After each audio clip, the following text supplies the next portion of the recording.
손안의 은행이라고 불리는 인터넷 은행이 출범 1주년을 맞았습니다. 금융권의 매기 역할을 톡톡히 했다는 평가와 함께 기대보다 미진했다는 분석도 있는데요. 인터넷 은행의 성과 과제를 살펴보겠습니다. 한국금융연구원 이대기 연구위원 자리하셨습니다. 인터넷 은행이 출범 1년을 맞았는데요. 실적부터 좀 살펴볼까요? 예, 작년 4월에 출범한 K뱅크의 경우에 지난 1년간 성적표가 상당히 괜찮은 편이라고 볼 수 있겠습니다. 네.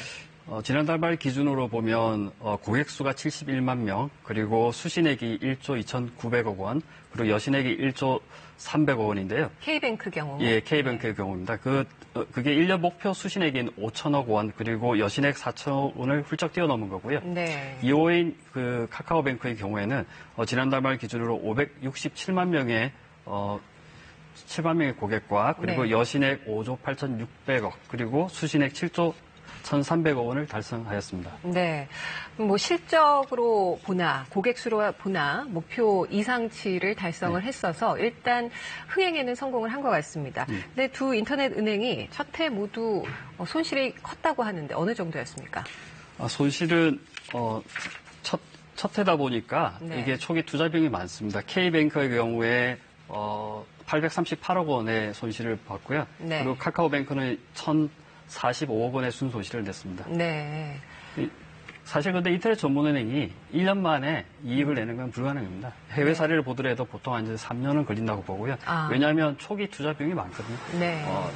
점포라든지 이런 건 없지만은 IT라든지 시스템 기반 시설이 필요하고 네. 그리고 인건비를 고려한다면 초기 투자 비용을 생각했을 때 1년 만에 회수하려고는 생각을 안 했었고요. 네. 그렇습니다. 그리고 독일의 경우에 피드로뱅크도 한 5년 정도 걸렸습니다. 그러고 나서 일본 지분뱅크도 4년 만에 흑자를 냈고요.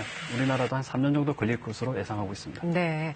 인터넷 은행이 이제 내세웠던 게 저렴한 이자 아니겠습니까? 네. 그런데 3월 대출 평균 금리를 좀 살펴보니까 K뱅크가 5.5%였고요. 카카오뱅크가 3.81%였습니다. 이러면 시중은행과 별반 차이가 없는 거 아닌가 생각도 드는데요. 예, 그게 약간 통계상의 오류가 있다고 저는 봅니다. 왜냐하면 대출 금리를 비교할 때는 동일한 사람에 대해서 그 금리를 비교해야 됩니다. 예를 들어서 제가 시중은행에 갔을 때 받을 대출 금리가 얼마이고 네. 인터넷 전문은행에 갔을 때 대출 금리가 얼마인지를 비교해야지 정확한데, 근데 신용 대출 금리의 평균 금리를 동일하지 않은 사람을 비교하게 돼서 인터넷 전문은행이 높은 것처럼 보이지만 네. 그렇게 계산해서는 안 되고요. 실제로 제가 어제 인터넷 전문은행을 통해서 한번 신용 대출했을 경우에 금리가 얼마인지 한번 봤거든요. 네네. 보니까 한 3.3% 중반이 나옵니다. 근데 KB라든지 다른 시중은행의 대출 금리 보면 4% 중반이 나옵니다. 차이가 많이 납니다. 그래서 동일한 사람이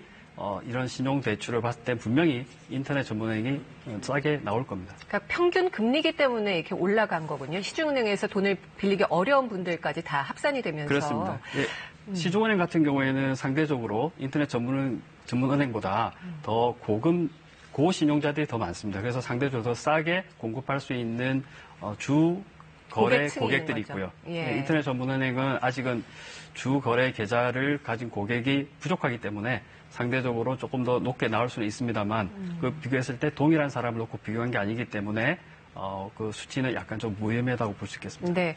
하지만 출범 당시 가장 기대했던 거는 이 중금리 대출 활성화가 네. 되면서 서민들의 이자 부담이 좀 줄어들지 않겠느냐 이런 부분이었는데 네. 정작 중저 신용자들을 대상으로 고금리 장사하는 거 아니냐 이런 지적에 대해서 어떻게 보시나요? 인터넷 전문은행이 중금리 시장에 어떤 큰 역할을 하고 있느냐 이 평가에 대해서는 저는 아주 긍정적으로 생각하고 있습니다. 네. 왜냐하면은 이전에 인터넷 전문은행이 있기 전에는 어떤 현상이었냐면 시중은행에서 대출을 받지 못했던 많은 사람들이 저축은행이나 대부업에 내몰려서 아주 그 고금리에 사회적 고금리에 내몰렸고 그런 것들이 사회적 이슈가 된 적들이 많이 있었죠. 그렇습니다. 예, 그런데 그런 사람들이 어떤 금리 절벽 현상, 내지는 그 중간에 시장이 형성되지 못한 부분에서 인터넷 전문은행이 역할하기를 바랬고요. 그 부분이 상당히 됐다고 봅니다. 네. 또 한편으로 보면 어떤 사람들이 자기 시중은행에서 대출을 받을 수 있음에도 불구하고 인터넷 전문은행에서 높은 금리를 받는다는 것은 말이 안 되잖아요, 그죠? 그렇죠. 고객들이 초이스를 할 수 있지 않습니까? 그렇게 보면 이 고금리 장사를 한다는 거는 고객의 입장에서 보면 전혀 사실이 아니라고 판단할 수 있겠죠. 알겠습니다. 지난해 가계대출 시장이 역대 최대폭으로 성장을 했거든요. 네. 여기에 인터넷은행이 한 몫을 했다 이런 분석도 있습니다. 신용대출이 이렇게 너무 증가하면 네. 부작용도 있지 않을까 하는데 어떻습니까? 인터넷 전문은행을 통해서 금융 소비자들이 더 쉽고 더 편하게 그리고 더 싸게 신용대출을 받을 수 있게 된 것은 사실입니다. 네. 그 부분이 대출을 증가하는데 기여를 했을 수도 있습니다. 당연히 했을 거고요. 네. 그렇지만 그 사람들이 인터넷 전문은행에서 대출을 받지 못했다면 어디서 대출을 받았을까? 그 부분을 생각한다면 이 신용대출이 증가한 자체만을 가지고 나쁘게 평가해서는 안 된다고 봅니다. 오히려 제가 생각하기로는 대출의 질을 따져야 되지 않느냐 생각합니다. 대출의 질이라 하면 필요 없고 나에게 갚을 수 없는 능력이 없는 사람들이 대출을 받았을 때는 가계부채가 부실화되면서 문제가 생기지만 네. 인터넷 전문은행이 대출할 때 그 리스크를 감안하기 때문에 굉장히 철저히 신용평가라든지 어떤 갚을 수 있는 능력을 감안한다고 볼 수 있습니다. 그렇게 봤을 때는 이 대출 증가 자체가 문제가 된다고는 생각하지 않습니다. 네. 어떻게 보면 오히려 이 저축은행이나 대부업에 의존해야 했던 그런 사람들에게 더 좋은 금리로 금융 접근성을 높였다는 측면에서는 제대로 역할을 했다고 평가할 수도 있겠습니다. 네. 사실 인터넷뱅크 등장 이후에 시중은행들이 많이 변했습니다. 네. 각 은행마다 앱이 출시되면서 인터넷뱅크 같은 기능들을 많이 선보이고 있거든요. 예. 그러면 뭔가 인터넷뱅크는 차별화 전략을 내세워야 되지 않을까요? 예, 맞습니다. 예, 인터넷 전문은행은 어떻게 보면 선도적으로 더 편리하고 더 싸게 24시간 비대면 거래를 하면서 굉장히 선풍적인 인기를 얻었죠. 그런데 이런 것들은 시중은행들이 못하는 게 아니라 사실은 좀 안 하고 있었던 부분이라고 볼 수 있습니다. 어떻게 보면 더 선도적으로 할 유인이 좀 적었던 부분인데 이제는 경쟁에 의해서 더 하게 된 거죠. 그러면 인터넷 전문의 역할이라는 게 다른 시중은행들이 따라올 수 있게 매기 효과를 충분히 했기 때문에 괜찮은 거고요. 그리고 앞으로도 더 나은 기술 혁신을 접목한 그런 새로운 상품이나 서비스를 해야 될 필요가 있습니다. 네.